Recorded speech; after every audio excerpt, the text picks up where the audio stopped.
ಯಾರನ್ನ ಅಭಿಷೇಕ ಮಾಡಿದ್ದು? ದಾವೀದನನ್ನ ಅಭಿಷೇಕ ಮಾಡಿದ್ದು. ದಾವೀದನನ್ನ ಅಭಿಷೇಕ ಮಾಡಿದ್ರು. ಯಾಕೆ ಅಭಿಷೇಕ ಮಾಡಿದ್ರಂದ್ರೆ ದೇವರಿಗೆ ದಾವೀದ ಬೇಕಾಗಿದ್ದಾನೆ. ದೇವರಿಗೆ ಯಾರು ಬೇಕಾಗಿದ್ದಾರೆ? ದಾವೀದ ಬೇಕಾಗಿದ್ದಾನೆ. ದಾವೀದ ಏನಾಗಿದ್ದ? ಒಬ್ಬ ಕುರಿ ಮೇಯಿಸುವವನಾಗಿದ್ದ. ಲೋಕದಲ್ಲಿ ಅವನಿಗೆ ಯಾವ ರೆಸ್ಪೆಕ್ಟ್ ಇಲ್ಲ. ಅವರ ಅಣ್ಣವರು ನೋಡಿದ್ರೆ ಒಂದು ಒಳ್ಳೆ ದೊಡ್ಡ ಆರ್ಮಿ ಮೆಂಬರ್ಸ್ಗಳು. ಯಾವ ಮೆಂಬರ್ಸ್ಗಳು? ಆರ್ಮಿ ಮೆಂಬರ್ಸ್ಗಳು. ಲೈಫ್ ಅಲ್ಲಿ ಒಂದು ಒಳ್ಳೆ ಪೋಸ್ಟ್ ಅಲ್ಲಿ ಇದ್ದಾರೆ.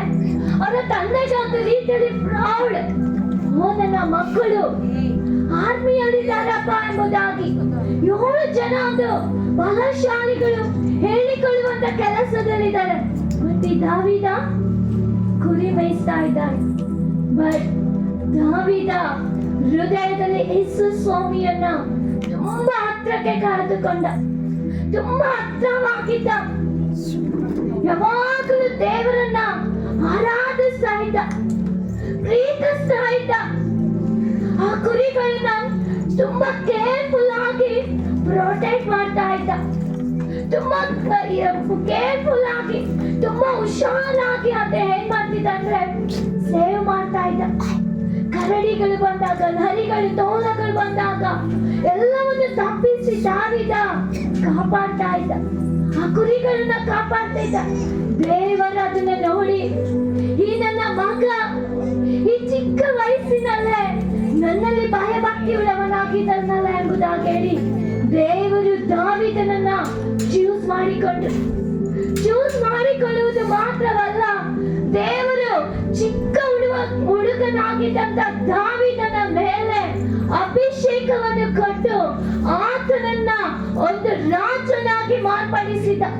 ಅವರ ಅಣ್ಣಂದಿರು ಬಿಫೋರ್ ಅನೇಟಿಂಗ್ ದಾವೀದ ವೀಕೆಸ್ಟ್ ಪರ್ಸನ್ ಆಗಿರಬಹುದು. ಆಫ್ಟರ್ ಅನೇಟಿಂಗ್ ದಾವೀದ ಅವರ ಫ್ಯಾಮಿಲಿಗಿಂತ ಒಂದು ಉನ್ನತ ಸ್ಥಾನದಲ್ಲಿ ದೇವರನ್ನ ಇಟ್ಟರು. ಕಿಂಗ್ ಆಗಿದ್ದರು. ಒಂದು ದೇಶಕ್ಕೆ ಅರಸನಾಗಿದ್ದರು. ಆತನ ಜೀವಿತ ಮಾನವೆಲ್ಲ ನಾವು ನೋಡಿಕೊಳ್ಳುತ್ತಾ ಬರುವುದಾದರೆ ಅವನೆಲ್ಲ ಯುದ್ಧಕ್ಕಾದ್ರೂ ಕೂಡ ದೇವರು ಅವನ ಸಂಗಡ ಹೋಗಿ ಜಯವನ್ನು ಕೊಡುತ್ತಾ ಇದ್ರು.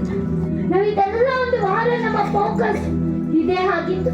ಈ ಅಭಿಷೇಕ ನಿಮ್ಮ ಮೇಲೆ ಬರಬೇಕು. ದಾವೀದನನ್ನ ದೇವರು ಸುಮ್ಮನೆ ಚೂಸ್ ಮಾಡಿಲ್ಲ. ದಾವೀದ ದೇವರ ಹೃದಯಕ್ಕೆ ಇಷ್ಟವಾದವನಾಗಿ ನಡೆದುಕೊಳ್ಳುತ್ತಾ ಇದ್ದ.